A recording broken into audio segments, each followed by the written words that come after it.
Alright then, so welcome back to this part, and for this part we are going to discuss SQL injection, which is a structured query language. Before we discuss what type of injection this is, first let us see what SQL is. So what is SQL? And I guess most of you knows what it is, but first let's define it. SQL is a form of language in which it stores data, or in other way it is a database. That means wherever you store data, it is stored in this SQL, and most websites use a database to store data.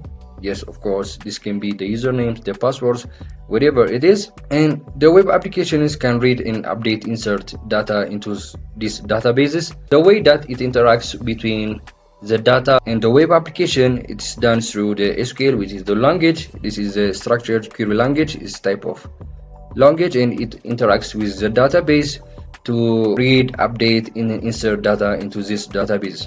Starting from this, SQL injection is type of injecting an SQL query to the database to get whatever data is in that database. It can be usernames and password. This is what SQL injection is, and without further ado, let's get into the practical examples.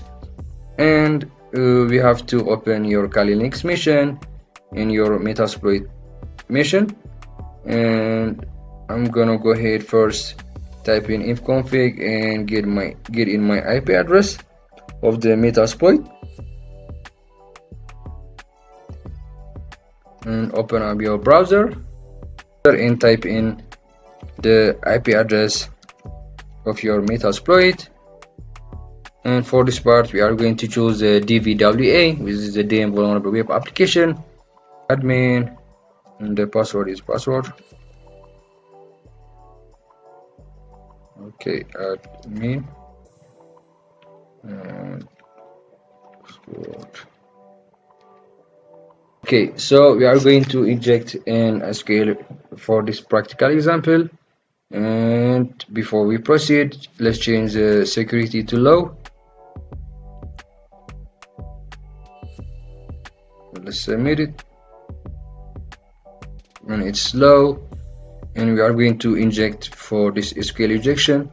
And for the blind one, we are going to see in our next part. So this is the vulnerability of the SQL injection, the DVWA, and let's start it. And it says the user ID, and when we insert one, it will say ID, the name, admin, and admin. So what it's doing is, behind the doors, whenever you inject the code 1, it will ask for the database through the SQL to get whatever data you want. And before you try to inject the SQL queries, you have to enter special characters to know whether that website is injectable or not for the SQL. And first, let me see if I can enter the apostrophe. And it says you have an error in your SQL syntax. Check the manual that corresponds to your MySQL server version for the right syntax to use near this quotes at the line 1. So given that from this error, we can know that there is definitely an SQL injection. And what it's doing is it's practically interacting with the database through the SQL query. So whatever code we inject is not being filtered because it's interacting with the SQL, and that's why we get this error. Other things that we can do is we can use logical things to know whether that website is entered or not. So first, the ID is 1, and let's say 1 equals to 1, and after that we have to enter the hashtag, and this is used to command to at the end of your SQL query to tell the database that is the end of the query. And when I press enter or submit, it will say ID 1 is equal to 1. What other things that we have as SQL query is we do have this one, which is one order by one. So what this will help us, it will tell us how many number of databases are within this website, and we can try to use one first. Of course, there is going to be one, and don't forget to add the one. Okay, it's given us there is one, and this means that there is more than one database. So what if I enter 2, there is 2. What if I enter 3? Okay, so unknown column 3 in order close. So this tells us there are only 2 databases within this website. Other thing that we can inject is this command, which is union select 1, 2, because there are 2 databases, and this will give us the databases which are found within this website. So I'm gonna press enter. Okay, so we can definitely know there are 2, which are the first name and the surname. And to exactly get the correct names, you can inject this code, which is union select database, and the other is going to be user.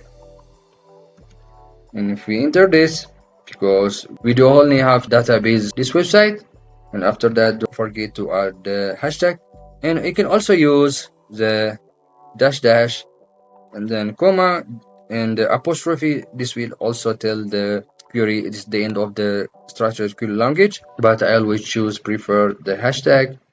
And if I press enter here, so we know that the database name, as we enter it in the first database or in the first one, it is telling us it's DVWA, and the user is root at localhost. Since these are the databases, we can try to know which table are found within this database, and the command will be union select table name, 2 from information schema dot tables, where table underscore schema equals the DVWA. Don't forget to add the hashtag. So I will show you the whole command and open it in a text editor, and let me copy it first. I'm going to control copy this, and I'm going to open the text editor. So this is the text editor. This will be the command. So union select, we are going to choose the table name from information schema tables. By the way, these are the SQLs, and if you don't know what this means, you have to check the SQL query language, where table schema is equal to DVWA. And if I go to the browser and click submit, so when we inject this, we got a table which is called the users, and within these users we can try to know which columns are present within this table. By the way, if you don't know what SQL, the SQL is formed of databases, and these databases are formed with tables, and the tables are formed with columns. So we have found the database, and now we are going to use and found the tables which are found within the users. So the command will be union select column name and column underscore type from information schema dot columns, where table underscore name equals users, and then hashtag. So this is the command. We're going to select the column name and the column type from information schema dot columns, where table name is equal to users.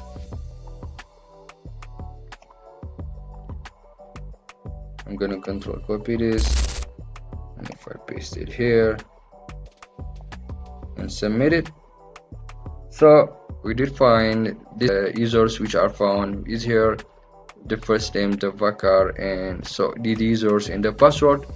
What we can try to do is we can try to use the passwords and the username. So what we can do is we can inject union select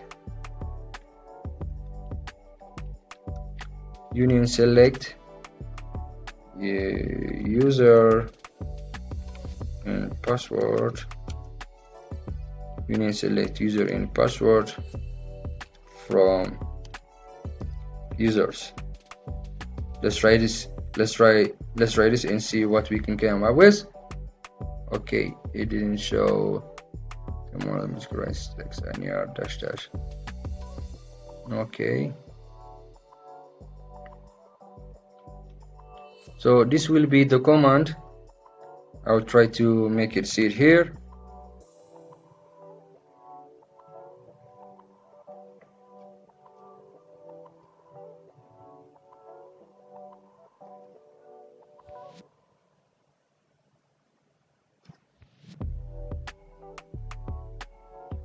Okay, sorry, I forgot to add the hashtag.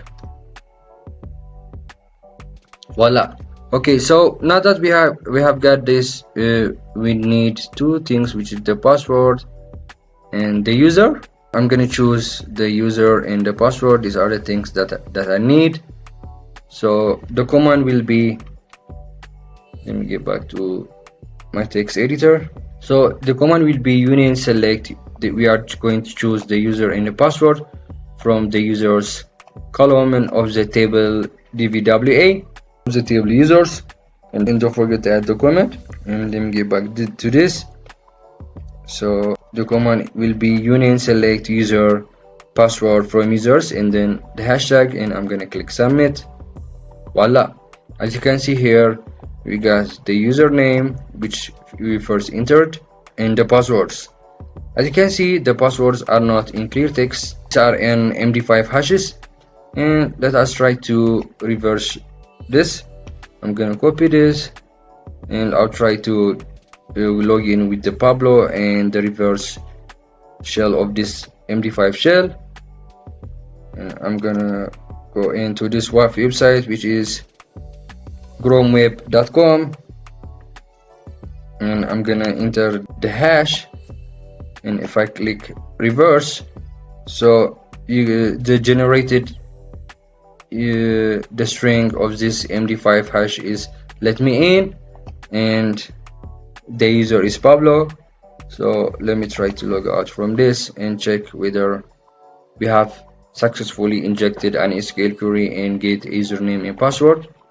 And if I enter Pablo and the password is let me in, and if I click enter here, voila, we are in and we have logged in as Pablo. Okay, great.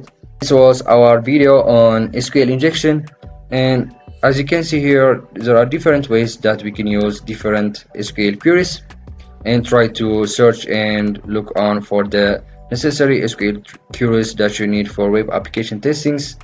And if you do have a lot of time, try to search and learn the SQL queries. Thank you for watching, and don't forget to subscribe and like, and I'll see you in the next video.